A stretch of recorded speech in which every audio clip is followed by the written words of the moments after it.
Well, after some delays due to family issues, here is week 14 of the 2019 DCFL season. So here's the stands when we last left off in week 13 in the Eastern Conference. We see the New York Gangsters still leading at 9-4, followed by Charlotte 8-5, then my Charm at 7-6, followed by Pittsburgh, Jacksonville, and Philadelphia right behind us. And in the Western Conference, Indianapolis leads at 12-1, followed by Chicago at 11-2. They're still the only teams in the playoffs, followed by Phoenix and Oakland tied for that last spot for the playoff spot in the Western Conference. Then it's LA and Seattle at the bottom of the conference. So we start off the week with a very crucial game in the Eastern Conference as the Pittsburgh Power visits my Baltimore Charm.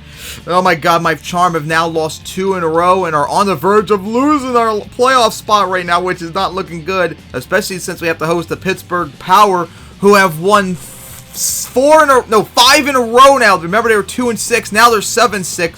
Whoever wins this game will have the lead in the Eastern Conference, so I hope my Charm will get the win because I desperately need to keep this. And my Charm would win it 21-13, finally ending Pittsburgh's 5-game win streak, as it was an ugly defensive game. Pittsburgh actually got more yards than us, 370 to my 304, but I had 3 sacks and 2 interceptions, although Pittsburgh's defense played pretty good too. A sack and interception, 2 forced fumbles and recovered both of them, but they couldn't get in the win in the end, and thank God, as I have maintained my lead for that third spot in our conference, and my back-to-back straight non-losing seasons and win next week, and I'll get my first over 500 season.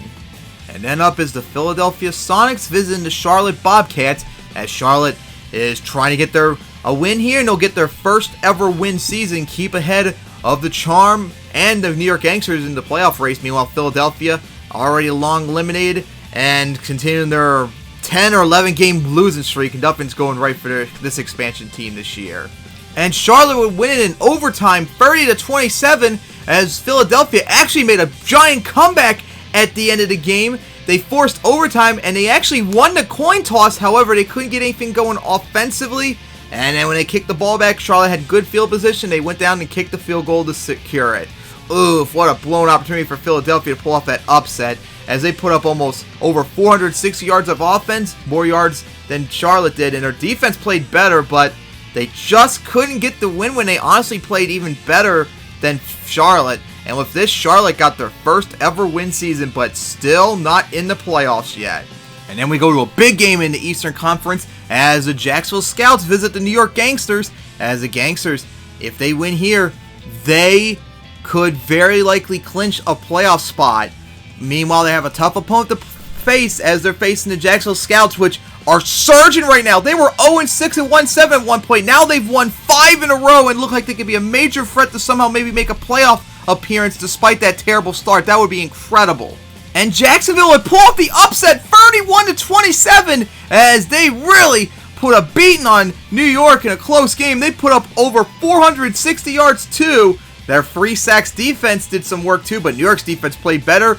But Jacksonville continuing to surge as they've now won 6 in a row and they've gotten back to a 500 record. Are you kidding me? As New York now lost, oh my god, after starting 6-0, they have lost 5 of their last 8 games. Yikes. That's not looking really good, especially with that loss. Charlotte once again takes the #1 seed in the Eastern Conference. Yikes. Jesus Christ, like the last 5 teams remain in the Eastern Conference. Everyone is fighting for those 3 playoff spots. It's incredible. And after that, we head out to the Western Conference as the Seattle Tenyo visit the Indianapolis Rapid Stallions. And of course, Indianapolis trying to keep their winning streak going. To get that #1 seed, it's going to take a lot more of a win here to get it. Meanwhile, Seattle eliminated from the playoffs already. And of course, this is their first rematch in Indianapolis since their playoff game last year where Indianapolis had to pull off a comeback against Seattle. Could they have to do it once again, maybe? And Indianapolis would get it 17-14. Holy shit! It actually did take a comeback as Seattle was up 14-3 going to halftime as Indianapolis' offense couldn't get anything going against that incredible Seattle defense. But once again, Seattle's offense was the Achilles as they just could not get anything going. All those points were only because their defense get them short positions on the field. Yikes. What a terrible performance Seattle's having this year. So many times when they had a chance to win, but they can't because their offense is so bad. But now, Indianapolis is starting to get themselves into position maybe if they win here, which they just did, and Chicago loses this week, maybe they can get closer to clinching the #1 seed.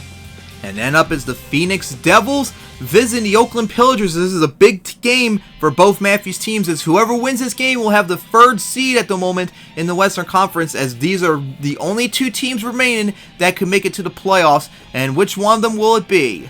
And Oakland would get it 24-17 as they had an incredible offensive performance as they put up over 400 yards of offense, and their defense was actually quiet today, surprisingly. And with that, Oakland retakes the lead over Phoenix as they now have the 3rd seed in the Western Conference, as now if they win and Phoenix loses out next week, they can clinch it and get their first playoff appearance. And the final game of the week is the Chicago Staleys visiting the LA Mean Green Machines, as of course Chicago continuing that win streak. They've now won like 9 in a row. They have the longest win streak right now as they've clinched their playoff berth. They need to keep winning out to keep up catch up with Indianapolis. Meanwhile, LA is trying to end their 6-game losing streak, as nothing's going right from after that 3 and 4 stars they missed the playoffs.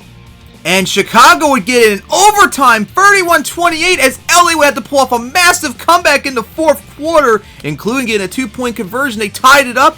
However, Chicago got the ball to start overtime, and they went downfield, got a field goal. That sucked too, because LA was actually the better team, believe it or not, in this game. They put up slightly more yards than Chicago, and their defense, oh my god, 5 sacks, 2 forced fumbles, and recovered one of them. They played much better today than Chicago, so Chicago was really lucky that they managed to get out here with a win. Tough break for LA, though, a blown opportunity to pull off a huge upset, but they just couldn't seal the deal, even when they played much better. So with that done, we're down to our final 2 weeks, as here's the updated standings. As you can see, in the Eastern Conference, Charlotte once again leads, followed by New York at the 2nd seed, and my Charm as the 3rd seed. So if season day would be my Charm visiting New York, and whoever wins visits Charlotte in the championship, followed by Jacksonville and Pittsburgh right behind us, and Philadelphia in last place. Meanwhile, in the Western Conference, Indianapolis and Chicago, still the top 2 teams. They are the only 2 teams that can get those top 2 seeds, and Oakland now has the number 3 seed. It will be Oakland at Chicago, and whoever wins would face Indianapolis in the Western Conference Championship. Phoenix is right there. Now, of course, oh god, there's so many playoff clinch and elimination scenarios this week. But of course, I'll get to the first one I mentioned earlier, and that's with Oakland. If they win and Phoenix loses, they will clinch their first ever playoff appearance. And then of course for Indianapolis, if they win and Chicago loses, they will finally clinch the number 1 seed in the Western Conference, which will give Chicago the number 2 seed, and they will host either Phoenix or Oakland in the wild card round. And then we get to the Eastern Conference, we have a lot of things to say. First off, Charlotte and New York, they play each other this week, so if either one of them win or tie 2 and my Charm lose, either the winner or tie of that game will clinch a playoff berth. So if they both tie and my Charm lose, they will actually get into the playoffs, both of them. But since Charlotte beat them already, Charlotte would still have the number 1 seed at the moment if they did tie. And then for my Charm, if they win and Pittsburgh beats Jacksonville in an upset, my team will be in the playoffs. Oh boy, that'll be so nice to see. And of course, Jacksonville will be eliminated if they lose and my Charm win. And Pittsburgh, they will be eliminated if they lose or my Charm win. So, very likely this week, all 3 of the Eastern Conference spots will be secured. It was just a matter of who's going to get the seedings and not. Same goes for the Western Conference. So now we take a look at the schedule for Week 15. As you see, big one for me, starting off as my Charm hosts Philadelphia. We can't underestimate. We have to win this one. And then it'll be the big one, Charlotte visiting New York. That's going to be huge. And then the main game, Jacksonville at Pittsburgh, depending on what happens there, that very likely will set up all the playoff seedings, playoff teams in the Eastern Conference. Then in the Western Conference, it'll be Phoenix at Indianapolis. That'll be big. And then the final big one, Oakland at Chicago. That can determine the final teams in the Western Conference and possibly the final seedings. And finally, the Battle of the Tanks in the Western Conference as LA visits Seattle. Okay, we are down now to the final 2 weeks. Oh boy, I can't wait till next week. That is going to be huge. So see you guys then for Week 15.